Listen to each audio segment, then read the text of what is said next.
की शूटिंग भी इतनी खतरनाक नहीं होती, पूरा एक्शन कैमरा सब कुछ वहीं पे मौजूद है। अरे महाराज राम माना जा रहा है, जिस राम का इस बेशरम ने तिवारी जी ने सहारा लिया है ना, रामचरितमानस मैंने पढ़ रखी है, अगर उसने पढ़ रखी होती तो जय श्री राम ने कानून तमाकू मलकिया। हाँ वो को जो कौन गिर रहा है, अरे चूना कम डाले थे ना है 2 बजे हुआ है, उसको लेकर क्या कहेंगे आप? ये हत्याकांड प्रशासन और संविधान की हत्या की गई है। माननीय मुख्यमंत्री जी को इस्तीफा देना चाहिए और वहां पे आपातकाल लग जाना चाहिए। गृह राष्ट्रपति महोदया, आपसे निवेदन है कि 356 के तहत वहां पे आपातकाल लगा दो। वो उन्होंने पहले ही कह दिया मैं मिट्टी में मिला दूंगा जी। अरे मिट्टी में काहे मिला दोगे? संविधान पे आपको पहले से ही विश्वास नहीं है। अपराधियों को मिट्टी में नहीं मिलाएंगे तो किसमें मिलाएंगे बताइए? तो अपराधियों को मिलाओ ना मिट्टी में। चाचा भी तो आपके 2-3 निकले ना अपराधी। 2 अपराधी मारने के चक्कर में 3 अपराधी को जन्म दे दिया। हम टैक्स किस लिए देते हैं? टैक्स हम किस लिए देते हैं कि अपराधी पैदा हो? ये टैक्स हम इसलिए देते हैं कि आप इनकाउंटर करो। हमने टैक्स इसलिए दिया था कि जज साहब हमारे फेवर में फैसला सुनाएंगे। हमने टैक्स इसलिए दिया था कि पुलिस हमारी हिफाजत करेगी। टैक्स भैया हमने इसीलिए दिया ना। और पुलिस किसकी हिफाजत कर रही है? उन 3 आरोपियों की हिफाजत कर रही है। पुलिस किसको बचा रही है? उन 3 आरोपियों को बचा रही है। तो आप हत्या को साजिश बता रहे हैं क्या? साजिश नहीं है ये साजिश नहीं है। सामरवती से क्या जरूरत थी उत्तर प्रदेश लाने की? मेडिकल के लिए ले जा रहे भैया, ऐसे पोज देते हैं। ये बंदूक है, ये पोज है, ये पोज दी गई है। ये कोई पोज है? ये पोज है महाराज। ये क्या चल रहा है? फिल्म की शूटिंग हो रही थी। अरे भैया फिल्म की शूटिंग भी इतनी खतरनाक नहीं होती, पूरा एक्शन कैमरा सब कुछ वहीं पे मौजूद है। अरे महाराज क्या कर रहे हो? क्या कर रहे हो बताओ? ये जंगल राज नहीं तो और क्या है? ये भ्रष्टाचार राज नहीं तो क्या है? भारतीय जनता पार्टी अपनी नाकामयाबी छुपाने के लिए ये मर्डर करवा देती है। बुलडोजर राज है। अच्छा एक चीज बताइए, अगर बुलडोजर से ही सारे फैसले चलते हैं तो अदालत को बंद करवा दीजिए। तमाम जज जितने भी उत्तर प्रदेश में है सबको खत्म कर दीजिए, बर्खास्त कीजिए सबको। जितने भी उत्तर प्रदेश के पुलिस है सबको बर्खास्त कर दीजिए। आरएसएस के चड्ढाधारियों को और बजरंग दल के भगवाधारियों को भैया पकड़ा दो अपना सोटा। चलो जी आतंक को खत्म करने क्या जरूरत है भैया? माफियाओं से इतनी दिल लगी क्यों है? मुझे मैं क्या कह रहा हूँ, माफियाओं से मेरा कोई वास्ता नहीं है। माफियाओं को सजा देने का काम करेगा तो सुप्रीम कोर्ट करेगा, कोर्ट करेगा, पुलिस प्रशासन करेगा। क्या जरूरत है महाराज? अब तो तुमने वो पिस्टल कहाँ से आई? वो देश की नहीं अपनी विदेश की है। एक चीज बताइए, 2014 में वो बजरंग दल में शामिल हो गया। स्मृति ईरानी के साथ में फेसबुक पे उसकी फोटो वायरल होती है। भैया साजिश कहाँ की है बताइए? चक्कर में पहली बार जेल गया था तो उसने कह दिया अब तो हमको कुछ बड़ा करना है, बड़ा माफिया बनना है, तो अतीक अहमद और अशरफ को मार दो और बड़ा माफिया बन जाओगे। अरे एक माफिया को मारने के लिए तुम माफिया को जन्म दोगे? ये कहाँ के भैया? आपको अगर हिम्मत है आपके अंदर, आप वाकई में मिट्टी में मिलाने के लिए आए हैं तो जितने भी ठाकुर वहाँ के हैं, अपराधी हैं, आरोपी हैं, सबको मिट्टी में मिलाइए। उनको नहीं मिलाएंगे क्योंकि ये जानते हैं कि अगर उनके खिलाफ हमने बोल दिया ना तो बीच से फाड़ देंगे और देखेंगे कि जो किडनी है बड़ी है छोटी है, पूछेंगे ना। ये भैया सिर्फ और सिर्फ आप एक मुख्यमंत्री के बारे में ऐसी भाषा का उपयोग कर रहे हैं। कैसी? अच्छा वो मुख्यमंत्री है जो संविधान की कसम खाता है और संविधान की धज्जियां उड़ाता है। वो मुख्यमंत्री है जो न्यायपालिका पे बैठ के, प्रशासन पे बैठ के, सब पे हुकूमत करके मुसलमानों को खत्म करना चाहता है। माफिया यूपी में किसी को नहीं डरा सकता, धमका नहीं सकता। देखिए कार्रवाई। हाँ, माफिया को खत्म करने के लिए जब माफिया ही जन्म लेंगे तो भैया क्या होगा? हमको तो डर लग रहा है, बहुत डर रहे हैं। तो उत्तर प्रदेश छोड़ दीजिए। बाबा की सरकार में भैया, बाबा की सरकार में भैया और पत्रकारों से भैया सब पत्रकार ही हो ना? सब पत्रकारों पहले ये बता दो तो आपको क्या लगता है? भैया इसमें 2-3 नए चेहरे भी हैं तो इसलिए हम, आप पत्रकार हो ना भैया? क्या कहना चाहते हैं आप? पत्रकारों को बदनाम कर रहे हैं आप? एलिगेशन लगा रहे हैं। हमारे पास 1.5 लाख वाला माइक नहीं, कैमरा नहीं है ना। अच्छा, जो आपने देखा है भैया वही बात कर रहे हैं। वही तो कह रहे हैं कि भैया पत्रकार ये तो पिस्टल लेके चलते हैं, पिस्टल निकालते हैं और सीधा इनका पोज दे और कैमरा देखिए कि हर चीज को दिखा रहा है। अब भैया पत्रकारों पे भी विश्वास नहीं रहा है। गोदी मीडिया इसे कहते थे, ये गोदी मीडिया नहीं, ये आतंकवादी मीडिया है। विश्वास है माफियाओं पे विश्वास? मुझे अपने संविधान पे विश्वास है, लोकतंत्र पे विश्वास है, न्यायालय पे विश्वास है। मैं क्या कह रहा हूँ कि ये अपराधी थे, इन्होंने मर्डर 100 से ज्यादा मर्डर किए, मैं मानता हूँ, लेकिन उनको सजा देने का काम कौन करेगा? बोलिए, लोलेश तिवारी करेगा? मौर्य जी करेंगे? कौन करेगा? अरे जैसा उन्होंने करा ऐसा उन्होंने भरा। अच्छा, करनी और कथनी में बहुत फर्क होता है पत्रकार महोदय। आसमानी फैसला है ये आसमानी फैसला है। कहाँ से महाराज? ये महाराज हमको छत के नीचे लेकर चलिए, नहीं तो कहीं ऊपर से भी ना हो जाएगा। हमको ले चलिए भैया, छत के नीचे कहीं इंटरव्यू लीजिए। आसमानी फैसला नेताजी बोल रहा आसमानी फैसला है, हम लोग थोड़ी नहीं बोल रहे। अरे जो नेताजी बोल रहे हैं किस पार्टी से हैं? भारतीय जनता पार्टी से लिप्त होंगे। जो आज जश्न मना रहे हैं, जो आज जश्न मना रहे हैं, पार्टी से क्या मतलब है? जनता ने जीत के बनाया ना। जश्न ही तो बनाएगी जनता।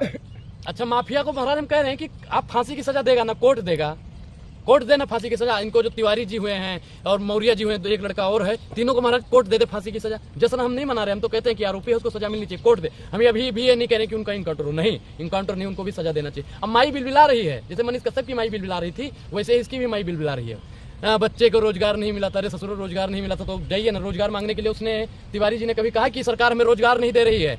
अरे भैया तुम 2014 से जैसे भारतीय जनता पार्टी की सरकार बनी तुम संघ में शामिल हो गए हैं? उसके गांव वाले कह रहे हैं 2014 से। भैया एक चीज बताओ, सांप, उसकी एक फेसबुक पे फोटो है, ऐसे सांप ऐसे, भैया तो गमछा रुकेगा नहीं, सांप ऐसे बिल्कुल खड़ा है। अब भैया वो माफिया नहीं तो और कौन है? वो मंदिर में जाके झाड़ू लगाता था, कौन से भगवान ने कह दिया कि जाके तुम उनको अतीक अहमद को उनको मार दो? बताओ। कहा जा रहा है कि दिमागी हालत खराब थी इसलिए जो दिमागी हालत खराब थी भैया, पागल खाने का सर्टिफिकेट दिखाओ उसके। पागल खाने में था वो, उसकी माई कह रही 7 दिन बाद आया है। 7 दिन बाद पागल खाने से आया था क्या?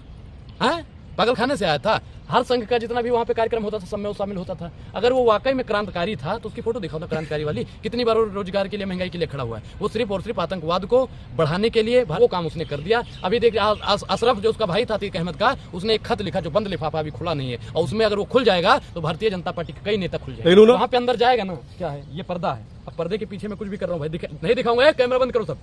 पर्दे के पीछे क्या है, पर्दे के आगे क्या है, ये सारी बात वही पूछते हैं। यानी अतीक के भाई को भी भरोसा था। पर्दे के आगे हाँ वो सारे आतंकवादी थे। उन्होंने कहा था कि हाँ मेरे मर्डर धर्म के आधार पर एनकाउंटर हो रहा है क्या यूपी आपको में? नहीं लगता है अतीक अहमद को मार दिया जाता है, उसके बेटे को मार दिया जाता है, उसके भाई को मार दिया जाता है। अगर आज भी जनता ऐसे ही खामोश बैठी रही तो उसकी पत्नी को लग रहा विकास दुबे को आप भूल गए। उसके मैं क्या कह रहा हूँ, विकास दुबे को मारा गलत है, वो भी कोर्ट उसको भी सजा देता ना। अपराधी को कोर्ट सजा देगा महाराज। हम टैक्स किस लिए देते हैं? जज साहब हमारे दिए हुए टैक्स से पलते हैं, पुलिस प्रशासन का खर्चा हमारे दिए गए टैक्स से चलता है। हमारे लिए पुलिस प्रशासन है या उनके लिए है बताइए? तो जनता तो अब उसी में खुश है।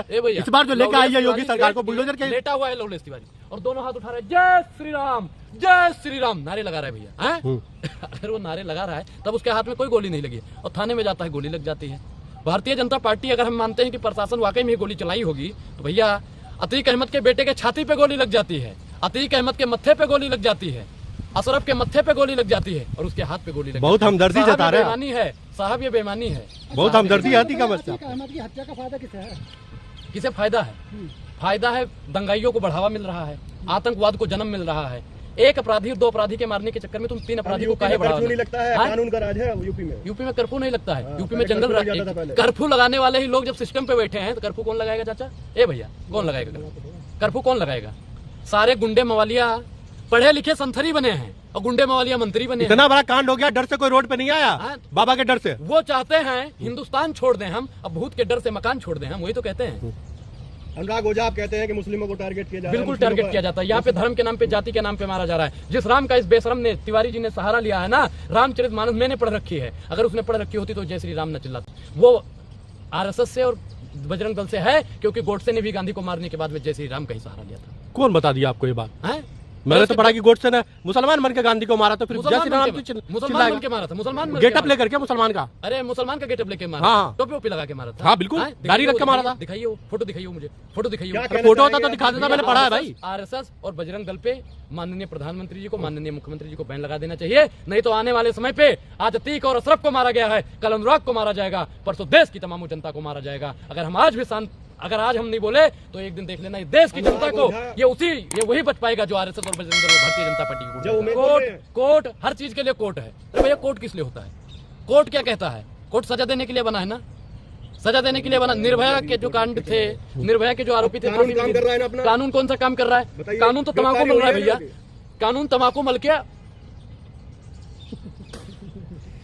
हाँ जो कौन गिर रहा है? अरे चूना कम डाले थे ना दुबे जी, सुनिए शांत रहिए।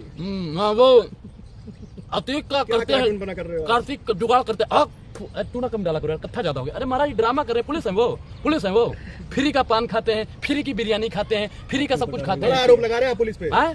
आरोप? अरे भैया हम किस पे आरोप, किस वहाँ की सरकार की भी नपुंसकता है, वहाँ के लोगों को भड़का रहे हैं। जब तक लोग एकजुट नहीं होंगे ना, ये धुआं एक घर से निकला है पूरे देश में न छा जाए तो कहना, जब तक सब एकजुट नहीं होंगे तब तक इस बामा रूपी और अंधविश्वासी सरकार को हम निचोड़ नहीं पाएंगे।